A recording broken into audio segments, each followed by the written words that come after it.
last time Halley swept through the heart of our solar system, the world contracted comet fever. Songwriters celebrated with tunes of glory like this Comet Rag.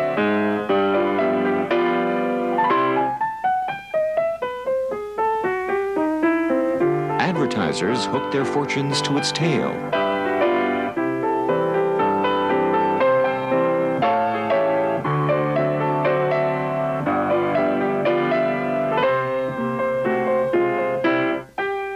And Thomas Edison recruited Ziegfeld Follies stars to help make this cartoon celebrating the comet's return.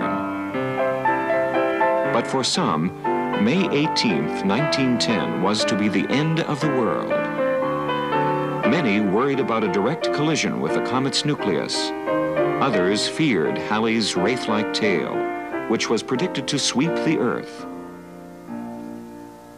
On May the 18th, the astronomers did say that great big tail would flop this way. For 2 hours and a half in that gas we would stay. How many would die they would not say. Some went crazy, some began to cry. Fearful citizens gathered in churches and camp meetings to pray for deliverance from the celestial visitor.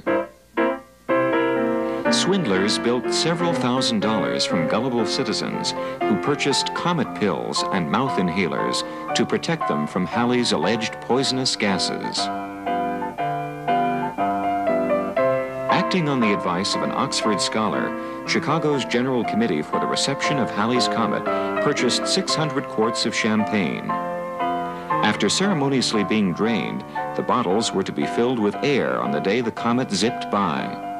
The committee reasoned that these samples of Halley's vintage dregs could be passed on to posterity.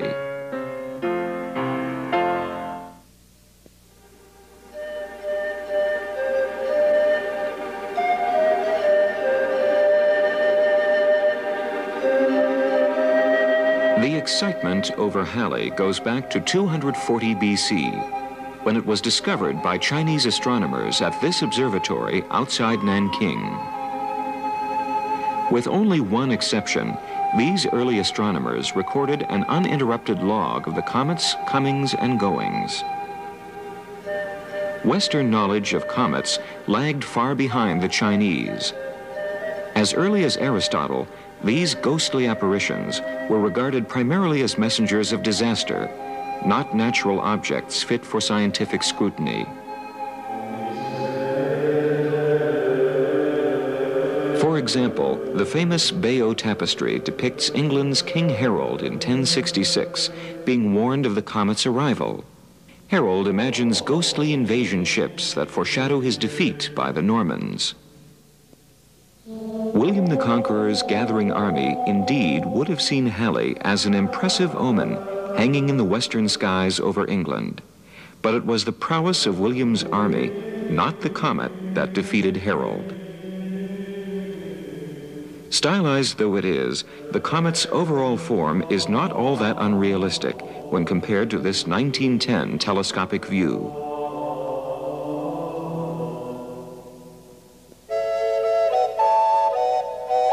Medieval scholars continue to record the passage of the hairy star, as it was called. The monk Edwina in his Book of Psalms. Florentine painter Giotto di Bondone, whose frescoes in Padua, Italy, helped to inspire the European Space Agency's 1986 mission to Halley. And in a drawing in the Nuremberg Chronicles of 1493, depicting Halley's transit 8 centuries earlier. This woodcut is believed to be the first published sketch of the brilliant comet. Despite all the attention that comets received then, enlightened thinkers like Martin Luther still preached that they were nothing but harlot stars and works of the devil. During the late Renaissance, scores of broadsides, equivalent to a newspaper's special edition, echoed this theme, until the English astronomer Edmund Halley became obsessed with comets. After years of effort, Halley determined that the mysterious comet he had observed early one fall morning in 1682 matched previous sightings.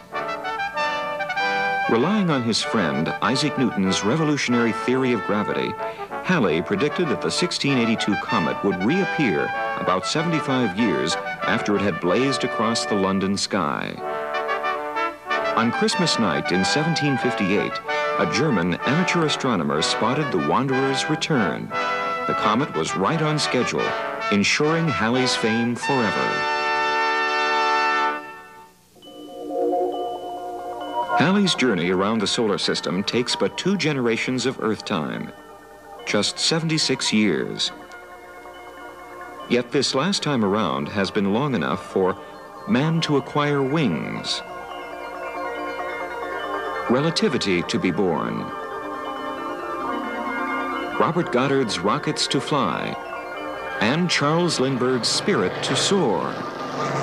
By the time Jesse Owens crosses the Olympics finish line, Halley has retreated well beyond Neptune.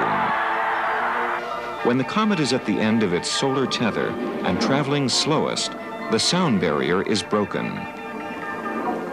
With Sputnik, man moves off the planet. First, his instruments, then himself, and leaves his footprints on another world. The plains of Mars are seen remotely, and voyages beyond expand that vision. Though it still is far beyond the realm of Saturn, Earth-based telescopes begin their search to find the returning comet.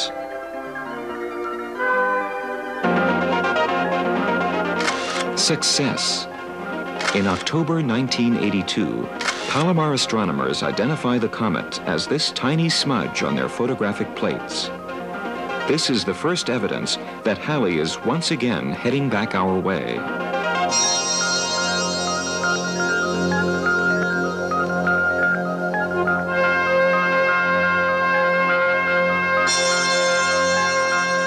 Our present knowledge of comets is limited by what scientists have observed from Earth, in orbit, and from samples of comet dust collected above the Earth by high-flying jets. Shown here, highly magnified, is one such sample. These microscopic fragments of cometary debris filter into the stratosphere, where they are gathered and brought back for chemical analysis. We know of thousands of comets, and the orbits of most of them have been calculated. Some may take millions of years to orbit the sun. Others, like Halley, have shorter periods, as little as 3 years in one case. Scientists believe that at the heart of a comet is its nucleus, an irregular clump of ice and dust. This dirty snowball generally is no more than about 15 kilometers in diameter. Surrounding this nucleus, but only when it nears the sun, is the coma, a cloud of dust and gas boiled off by the sun's heat. A comet's most striking feature is its tail, caused by solar light pressure, which blows tiny dust particles and gas away from the comet's head. Some tails stretch halfway across the sky. New comets continue to enter the solar system, but from where? If we travel far away from the sun until it becomes just another bright star in the sky, we would encounter a giant cloud of frozen objects enveloping the entire solar system. This is the Oort cloud of primordial comets, billions of icy remnants that have been here since the solar system was formed 4.6 billion years ago. Occasionally, one is kicked out of this celestial deep freeze by the gravitational force of a passing star, and the comet begins its slow journey toward the inner solar system. Because Halley is one of the brightest and also one of the more frequent of these visitors, scientists are eager to probe it with spacecraft. Such missions will add greatly to our understanding of how the solar system was formed. The Japanese Institute of Space and Astronautical Science, the European Space Agency, And the Soviet Union's Academy of Sciences will launch robot spacecraft to intercept the comet shortly after it passes around the sun. The United States will launch special Halley tracking telescopes aboard Space Shuttle and help to coordinate the International Halley Watch among ground observers. This is the first time space missions to a comet have ever been attempted.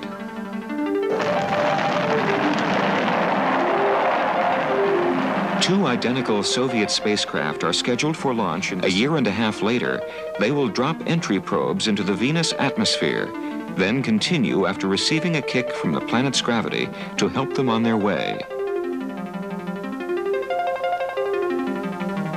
The first Vega is scheduled to intercept Halley, and the second about a week later. Each spacecraft will carry cameras to take detailed pictures of the coma and nucleus.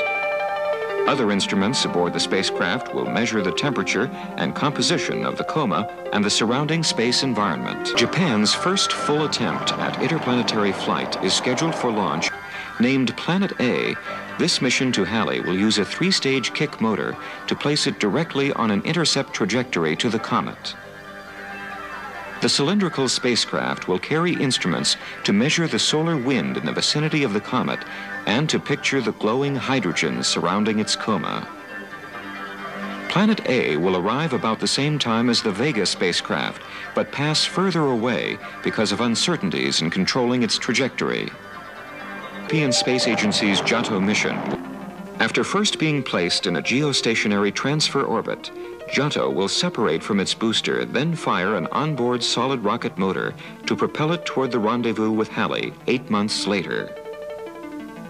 The 3-meter-high spacecraft carries 10 sensors. One of the most important is a color camera capable of resolving details in Halley's nucleus as small as 30 meters across. Whether it actually will be able to see through to the solid nucleus is a major uncertainty. Preparations also are being made for NASA's space shuttle to carry into orbit 3 ultraviolet telescopes and a wide-field camera which will examine Halley as it loops around the sun. NASA's Jet Propulsion Laboratory in Southern California and the Remis Observatory in the Federal Republic of Germany are coordinating a worldwide network of ground-based observers. Hundreds of astronomers, professional and amateur alike, are joining this international Halley Watch. Just about all the world's observatories, optical and radio, will be focusing on Halley when it swings by, coordinating their sightings through the Halley Watch.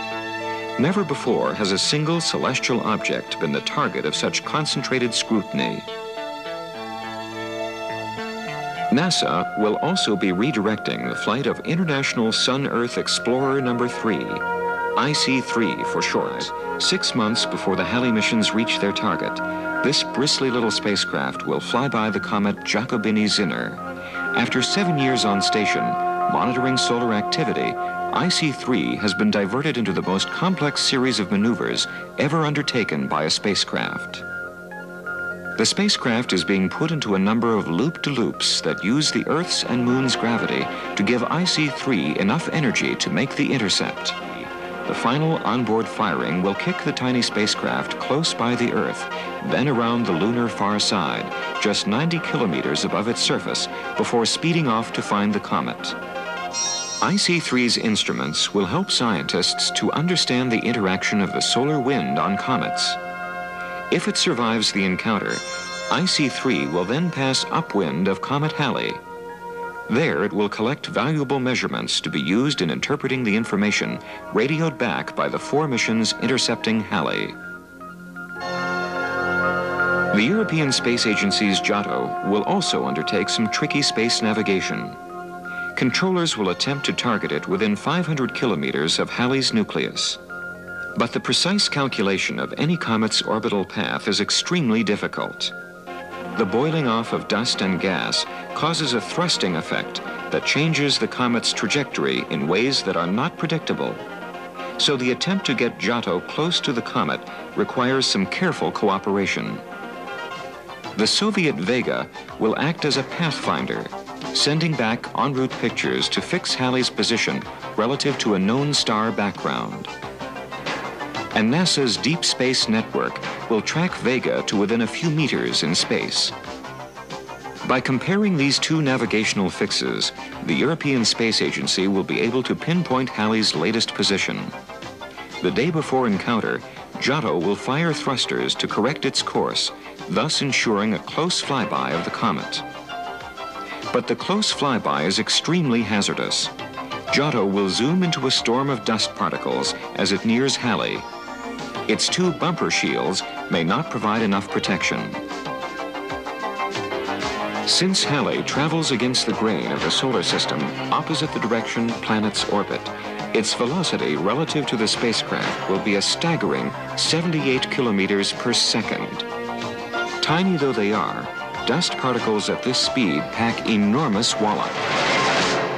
Giotto has little chance of surviving. Giotto, Planet A, Vega, and all the other Halley observations will seek to pierce the veil obscuring one of the oldest puzzles in science. They hope to accomplish what mankind first began over 2,000 years ago. It literally is the chance of a lifetime. And Halley, no longer quite so mysterious or ominous, will quietly retreat into the dimness of space, only to return fresh and dazzling once again in the year 2061.